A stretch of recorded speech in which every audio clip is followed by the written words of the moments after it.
मुगमस में पहुंचा तो खुद उसका हाथी जिसका नाम महमूद था एकदम बैठ गया। वो अपने हाथी पर जितना दबाव डालता वो आगे न बढ़ता था, लेकिन जब वो उसका रुख यमन की तरफ करता तो वो फौरन चल पड़ता। अब्रहा इस वाक़े से सख्त मुताज्जिब हुआ।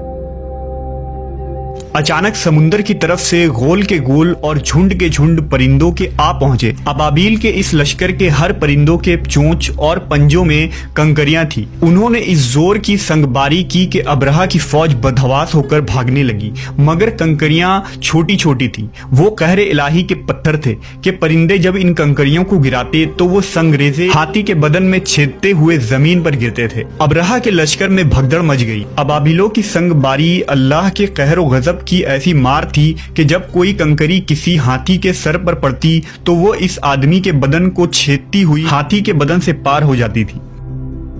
अब्रहा के फौज का एक आदमी भी जिंदा नहीं बचा और सब के सब अब्रहा और इसके हाथियों समेत इस तरह हलाक व बर्बाद हो गए कि उनके जिस्मों की बोटियां टुकड़े टुकड़े होकर जमीन पर बिखर गईं। इस वाक़े के बाद अरबों में कुरैश मक्का और काबा शरीफ की अहमियत व अजमत मजीद बढ़ गई और चंद महीने बाद ही इसी साल नबी सल्लल्लाहु अलैहि वसल्लम की विलादत हुई। ये साल आमुल फील का साल कहलाया।